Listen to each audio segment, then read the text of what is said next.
Hey, there's that little piggy counting. Where'd you go again? Oh, geez, there, now you're over there. There's only 5 seconds left. You better get over here, and oh, I hope you're recording. Denis, you've had an excellent coaching record with VFA, North Melbourne under-19s, 5 premierships, and a premiership at Essendon Reserves. Did you ever think you'd get the chance to coach at league footy? I think it's been a blessing in disguise, even though I was probably a bit impetuous early and wanted to get to an AFL level. And okay, after 4 or 5 years, I thought, well, it's never going to happen, and I was pretty philosophical about that and just tried to do the best I could, and it virtually came out of the blue. Who were the great influences in your coaching life?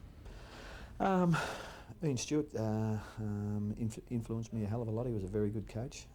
My time up at Essendon, there were a lot of very good people up at Essendon, and I suppose being at North Melbourne for so long as under-19 coach, you get so insular in your thoughts, and you know, we knew that we had good kids, and we were very confident it was going to work out okay. But up at Essendon with Kevin Shooty and David Whedon, even though I thought he was a little bit eccentric at the start, and he's a very good friend of mine now. I think he's got an enormous football brain, and I think the year I spent at Essendon was a real plus. Just, you know, having known you for a number of years now, you've always had this intense passion for the game. It just hasn't waned for 25, nearly 30 years. No, you're probably right, Malcolm. I've always been enthusiastic about football, and it goes a long while back. You know, as a player, I could be realistic and be honest about it. I was a very ordinary conveyance. Ordinary that played 140 odd plus games in state footy? Yeah, but I suppose at the end of the day, you know, if you take the injuries out of it, I don't think I could have got any more games out of myself. From where you came from when you first came to the club, I mean, there's been significant improvement, hasn't there? Well, you'd like to think so, but there have been other factors as well as coaches. You know, there's been the maturity of seasoned, high-profile players. They've got better. The whole football division at North Melbourne's got better when I first started here. I was the sole football department, and sitting in this chair some 4 years ago, to think where we're at now with, you know, full-time development as full-time assistant coaches, full-time video, sporting psychologists, dietitians, the whole works. It's sort of come on in leaps and bounds, and you know, it's given a lot of support to me and the North Melbourne Football Club, and I'm really gracious for it. Have given me enormous support from Ron Casey, the administration, and gee, I'm just so pleased about that. What do you think's done that, Denis? Because it has changed quickly, hasn't it? I mean, I agree with you. The last 3 years, it just seems to have exploded. Can you give any reason why you think that's happened? Well, I just think every club's just trying to gain an edge, trying to gain an advantage. The Melbourne-based clubs haven't got the concessions that the new clubs or the interstate clubs that have come in. They've got to try and get better some way, and I think probably that's the way that they can perhaps compensate for not getting these concessional picks.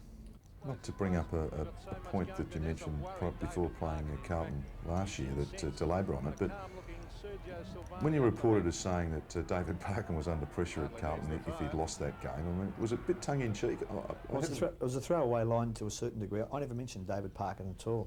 All I said was Big Jack and Wes would be out with a guillotine. It was blokes like yourself, Blighty, who put the David Pagan bit in. Okay. I didn't really, but... no, I think it was Lee Matthews who put it in. Yeah. You've been classed as a long kicking side. Your strike rate, number of touches per goal, is the best in the competition. There just appears to be a few subtle changes this year. We've made subtle changes to whoever we play. It's an amazing thing when we play Wayne at centre-half forward.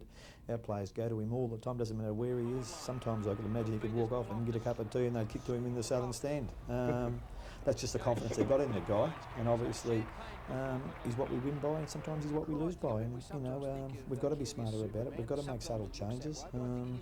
We've got to do things that are going to make us unpredictable. I think last year, or perhaps even the year before, at times we became too pure and too refined in our game plan. Is that more the way you play, or what you might do with the players in the structure of the team? Well, I think it's a credit to our players because they're doing exactly what they've told. We want to get a little bit more flair back into them, a little bit more initiative, and you know, without having achieved anything at this stage, we think that's happened. Ian Fairley, 200 games, been a fantastic servant for the club. He's an amazing footballer, and I use the term footballer. He's a real footballer, and just keeps going out. He just keeps doing the job. Every time I watch a game, and I think, yeah, Ian's done this, he's done that. When I go home and watch the video, and my rating of his performance always rises. He's so good at just getting a hand to the ball, pushing it away, getting in someone's road. I know he's rated very highly by opposition forwards, and gee, we hope he can keep going.